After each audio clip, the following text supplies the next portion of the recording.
setting. So there you go. I think that was quite a tour. What do you think?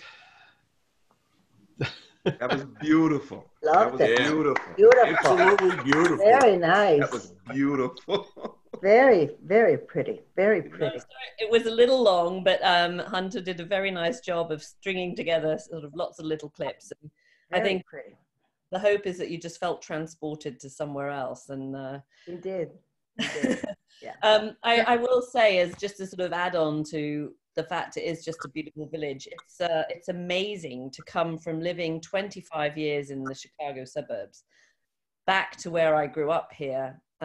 It's so grounding to be outside in nature again, like I have the opportunity to be here. I did spend a lot of time in Morton Arboretum to sort of try and emulate.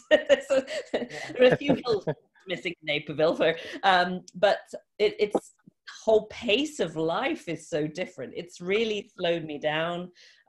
It's a wonderful chance to recalibrate.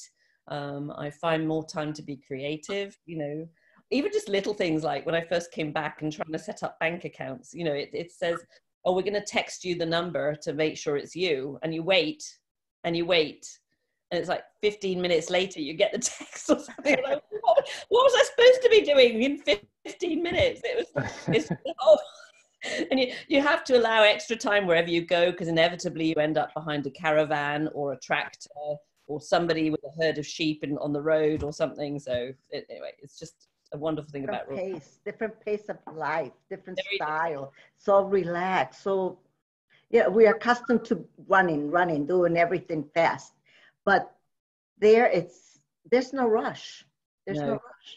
And I think, honestly, one of the blessings out of this terrible crisis we are going through right now across the world will be that it will help people just stop for a minute from the frenetic way that we've learned to live our lives and just stand back and question, you know, what matters most, the relationships that people we're close to, the time to think a little bit more instead of just always be doing.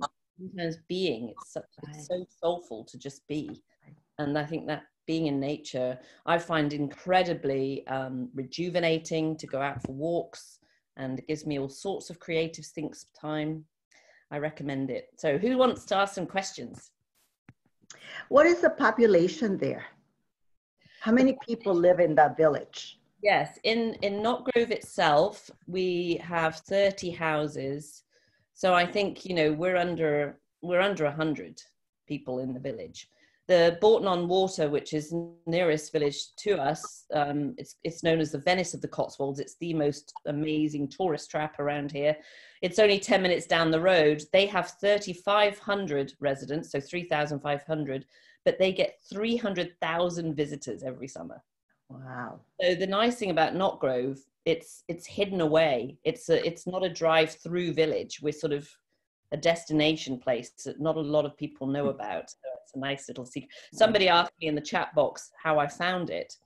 And it's interesting because I used to drive past here all the time when I was sort of in my teens and first had the freedom of being in a car. And I'd always seen the sign. I never once came into the village. And when I came back in January 2018, I came back, and I don't know if any of you know, but my father wasn't well at the time. Thankfully, he's doing really well now. And I was looking for somewhere to rent. And I went into a local pub over in the next village from here and said, does anyone know anywhere to rent? And they said, oh, we've got somebody at the bar said, oh yeah, we've got some places in our village. And that's how I found it, is I just came over and immediately fell in love. And it's like, I just knew, it's like I always was meant to be here. Nice. I'm curious, is there a fire police station in the village? Or how far is that from you? Oh yeah, now that's quite an interesting story. I mean, the rural reach of some of the fire stations and the police stations, when you stop and think Naperville's got, 8 of its own or something? I don't know what the exact number is. To spring up every couple of years.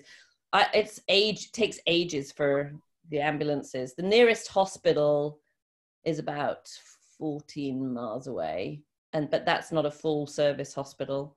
No, nothing like, there's a police station over in Bourton-on-the-Water, I think, and they're cut back significantly. But Jeff, I think you had a question.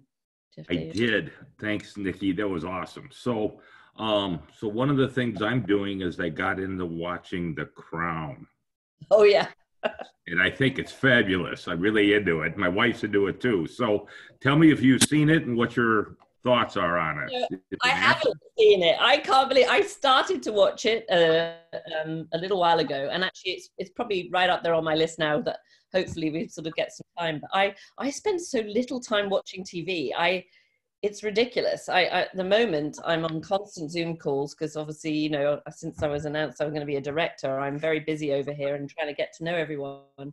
And even on the evenings, we're on Zoom meetings, and or even if it's not Rotary, it's a Zoom chat with girlfriends with a glass of wine or something. So it seems like TV's been edged out, but I plan on doing some relaxation and watching it. I think it's the general feel over here is it's a lot of respect for the series. A lot of people here enjoyed it too.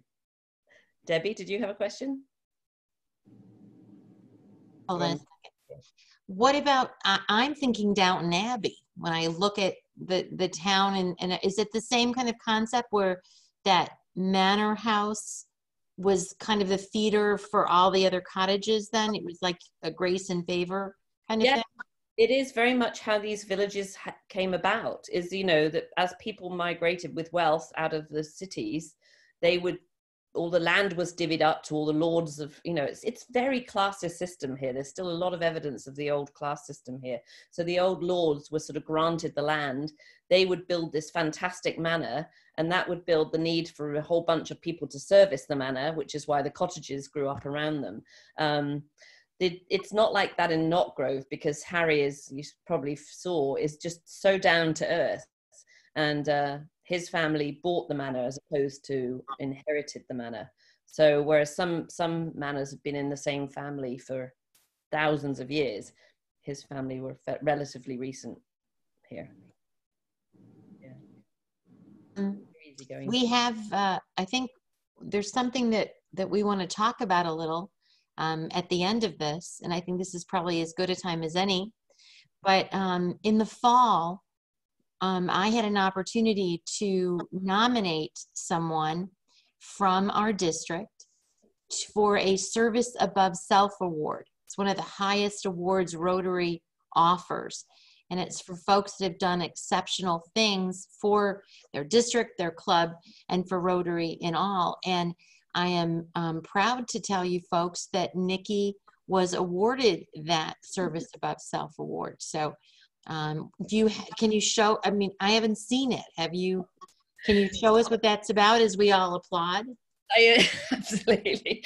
Well, and thank you very much for nominating me. It was a huge surprise, Debbie. I thought this award was reserved for people who are sort of out there helping kids with cleft palates. But it's no surprise. It's no secret that I have a real passion for Rotary, and it has been a way of life for me for some time. But if I take you over here, I think you might be able to see. Can you see that? Cool. Congratulations. There it is. Nice. Very nice. And now fill us in on the directorship. What's happening with that, and what does that mean for you and your role in Rotary? What is it, RIBI? Rotary in Great Britain? RIBI. So it's really interesting. Rotary in Great Britain and Ireland, which used to be RIBI, was an association of clubs even before the clubs really got traction over in Chicago. Even though Chicago is definitely where it started, they were the first ones to build an association. So they've been somewhat separate for a long time, as opposed to part of the overall fold of Rotary in different ways to other parts of the world. So they had finally decided that they weren't going to have their own president over here, because they've always had their own president. And a couple of years ago, they said, we only need one president in Rotary. And everyone said, yes, because we don't need any extra presidents in Rotary. So the timing of me coming back has just been incredibly fortuitous, because I'm able to bring them how the rest of the Rotary world works. And it's very unusual here that the directors of Rotary International is 17 in the world. They're usually determined by a nominating committee. But over here, the clubs vote. And every club has a vote. Well, if you stop and think how many clubs even know there's a Rotary president, there's not a lot of them really. So, it's a very strange system. And I thought, well, there's no chance because nobody's going to have a clue who I am. But we had to do a little video and talk about what we wanted to achieve. And they're clearly ready for change because I got the vote. And so now I'll be serving as director for Rotary Great Britain and Ireland, as well as the leader of their association. So for the first time, I've got the two hats versus them being two different positions. So it's a really wonderful opportunity to affect a lot of change. And I think this is an extraordinary time for Rotary in redefining our relevance to our communities, to really be seen as a lot more than just people who get together and have a meal. And people of real action out there in our communities and making a real difference. And I'm absolutely thrilled to have this opportunity, having served on the Strategic Planning Committee, to be at the board level and drive that home. Well, congratulations. You continue to make us proud of District 6450. So thanks for that. And thanks for giving us a tour of your town. This was a fun exercise. And I know that everyone will enjoy looking at it for a long time. So thanks again, Nicki. Lovely to see you all. District 6450 will always have a very special place in my heart. It's where my Rotary journey started. So thank you. And I look forward to jumping and seeing you when we finally are allowed to travel again, because I'll be coming back into Evanston quite regularly. Cool. Good. Yeah. Thanks. Super. Thanks. I can answer any more questions in the chat box if we keep going there for a little bit.